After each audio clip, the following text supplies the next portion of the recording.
मैं आपसे एक सवाल पूछना चाहता हूँ। आपने हेल्थ इंश्योरेंस पॉलिसी ली, उसके साथ 40 पेज का डॉक्यूमेंट था। क्या आपने वो टर्म्स एंड कंडीशन पढ़ी? नहीं पढ़ी ना? किसकी गलती है? ये जो गलती है, ये लाखों इंडियंस फैमिलीज़ को बर्बाद कर रही हैं, उनके क्लेम रिजेक्ट हो रहे हैं। आज मैं आपको वो बताऊँगा, ना आपको कोई इंश्योरेंस एजेंट बताएगा, ना कोई वेबसाइट बताएगी, ना डायरेक्ट कंपनी के मुलाज़िम बताएँगे। एजेंट कौन है? वो एक यंग लड़का है, आपका रिश्तेदार है, जान-पहचान का पर्सन है। जब आप उससे मिलते हो, वो एक ब्रोशर लेके आता है, अपनी पॉलिसी की सारी खूबियाँ बताता है। क्या उस टाइम पे वो आपसे बात कर रहा है कि आपकी ज़रूरत क्या है, आपकी इनकम क्या है, लायबिलिटीज़ क्या है, फ्यूचर प्लानिंग क्या है। वो आपसे कोई डिस्कशन नहीं करता, वो आपसे कोई डेटा नहीं कलेक्ट करता। वो सिर्फ़ ये बताता है कि सर आप ये 5-10 लाख की पॉलिसी ले लो, इसके अंदर से आपकी सारी ज़रूरतें पूरी हो जाएँगी। ये जो प्लान है, ये इंडिया के अंदर नंबर 1 प्लान है। वो इसी को इंसिस्ट करेगा। क्यों? उसको आपकी पॉलिसी से 15, 20, 25% का कमीशन मिल रहा है।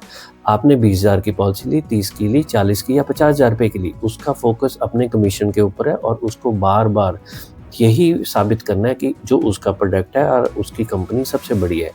अगर आप उससे कोई भी कंपैरिज़न पूछोगे, कुछ भी बताएगा, तो वो सबको नेगेट करके ये बताएगा कि मेरा पॉलिसी, मेरा प्लान, मेरी पॉलिसी सर्वगुण संपन्न है। उसके साथ कई बार एक मैनेजर होता है, उसकी ईएमआई चल रही है, उसके महीने के टारगेट है, हर एक महीने के अंदर इतना अगर वो काम कर लेगा तो उसको अपने इंश्योरेंस कमीशन के अलावा कुछ कॉन्टेस्ट भी मिलेंगे। हो सकता है उसको एक एयर फ्रायर मिले या एक नया मोबाइल फ़ोन मिले या गोवा की ट्रिप मिले।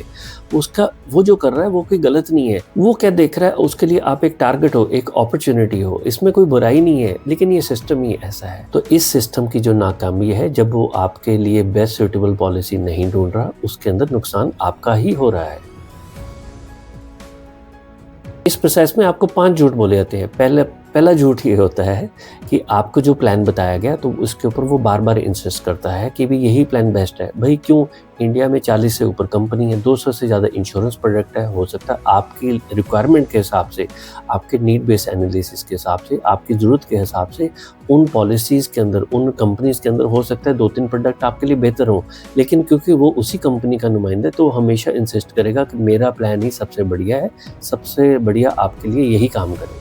और कई बार विद इन अ कंपनी वो आपको वो वाला प्लान बताएगा जिसके अंदर उसको ज़्यादा कमीशन मिल रहा है। झूठ नंबर 2, आपको बताया गया कि 5-10 लाख का सम एश्योर्ड सफिशिएंट है। नो, अगर आज भगवान ना करे एक मेजर एक्सीडेंट हो जाए, कोई कैंसर जैसी दिक्कत हो जाए, कोई लीवर ट्रांसप्लांट की दिक्कत हो, हेड इंजरी कोई हो जाए, तो उसके अंदर 5-10 लाख सफिशिएंट नहीं है। कैंसर की ट्रीटमेंट आज 7-8 लाख से रुपए लेके 40-50 लाख तक चली जाती है। और मेडिकल इन्फ्लेशन 10-15% से ऊपर चल रही है, तो 5-10 लाख के सम एश्योर्ड से क्या होगा? आप वो 5-10 लाख का पॉलिसी लेके अपने आप को हेवीली अंडर इंश्योर्ड कर रहे हो। तीसरा झूठ जो आपको बोला जाता है कि क्लेम लेना बहुत आसान होता है। सॉरी, इंश्योरेंस कंपनी का जो मेन बिज़नेस है वो क्लेम रिजेक्शन ही है। पॉलिसी के अंदर सब लिमिट्स होती हैं, वेटिंग पीरियड्स होते हैं, अलग-अलग क्लॉज़ होते हैं। कोई ऐसी बीमारियाँ होती हैं 30-40 जो कभी इंश्योरेंस में कवर ही नहीं होती। जब आपने उससे पूछा नहीं और उसने आपको बताया नहीं, और अगर उसने ये स्टेटमेंट पास कर दी कि एक फ़ोन कॉल के ऊपर या मैं आपका क्लेम करा दूँगा, या वो बोल रहा है कि भई क्लेम तो हम लोग बैठे हैं, हम अपने आप क्लेम हैंडल कर देंगे, सॉरी, वो झूठ बोल रहा है।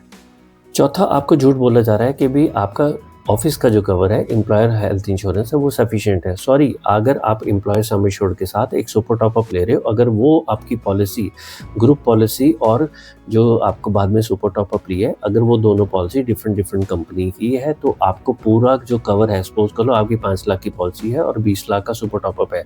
आपका 9 लाख का क्लेम आ गया, तो 5 लाख रुपए आपका कैशलेस होगा और 4 लाख रुपए आपको जेब से भरना पड़ेगा।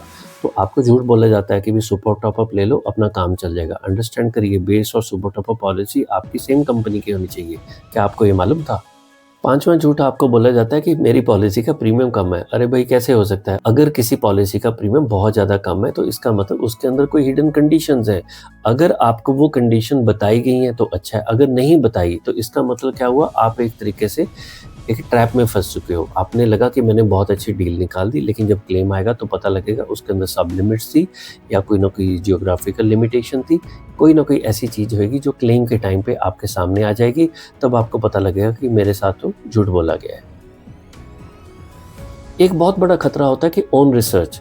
देखो, आप गूगल के ऊपर जाते हो, यूट्यूब जाते हो और काफ़ी लोग सोचते हैं कि स्मार्टली कि भी मैं ये डिसीज़न खुद ले सकता हूँ। देखिए, इंटरनेट के ऊपर जो भी चीज़ें दी होती हैं, वो स्क्रिप्टेड होती हैं। अगर आप किसी वेब एग्रीगेट, पॉलिसी बाज़ार या किसी एस टाइप की कंपनी से बाय करते हो, तो उनका भी एज़ अ इंश्योरेंस एजेंट उसके अंदर कमीशन होता है और आपके सामने वही प्रोडक्ट लेके आया जाता है जिसके अंदर उनको मुनाफ़ा है।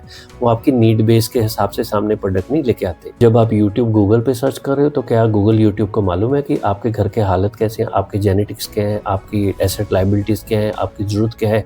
जब तक सामने वाले को ज़रूरत नहीं पता होगी, तो वो आपको एक जेनेरिक इन्फॉर्मेशन देगा।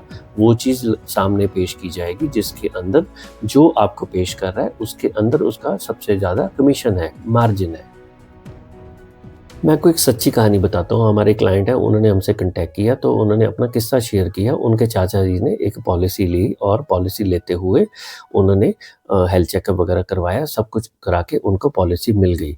क्लेम आया 3-4 साल के बाद हार्ट की प्रॉब्लम का और वो क्लेम रिजेक्ट हो गया। क्यों? जब उन्होंने पॉलिसी ली थी, तो वो बताना भूल गए थे कि उन्होंने आज से 10-15 साल पहले स्मोकिंग करते थे और बंद कर दी थी। फिर दूसरा केस निकला कि वो थायराइड की मेडिसिन ली उन्होंने 2-3 साल, वो बंद कर दी।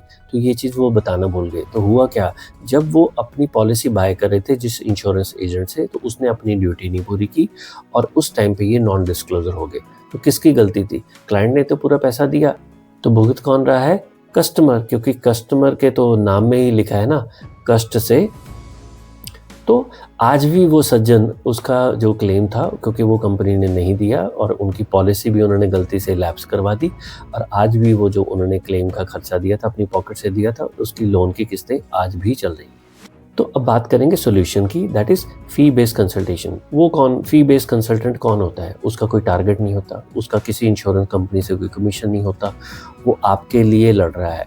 वो इंश्योरेंस कंपनी के साथ उसका कोई टाई अप नहीं है। इंडिया में 200 से ऊपर प्रोडक्ट है। सबसे पहले वो आपकी ज़रूरत को आइडेंटिफ़ाई करेगा, आपकी नीड बेस्ड एनालिसिस करेगा, आपके एसेट्स देखेगा, लायबिलिटी देखेगा, उसके बाद 50-60 पैरामीटर्स होते हैं। उसके हिसाब से सबसे पहले वो आपको बताएगा कि आपकी रिक्वायरमेंट ये है, ये आपका ऑब्जेक्टिव है। उसके बाद इंडिया के अंदर जो भी 200-300 प्रोडक्ट है, उनमें से 4-5 प्रोडक्ट आपको बताएगा जो आपके लिए मोस्ट सूटेबल है। वो प्रोडक्ट नहीं बताएगा जिसके अंदर कोई कमीशन है, क्योंकि वो आपको कुछ बेच ही नहीं रहा है।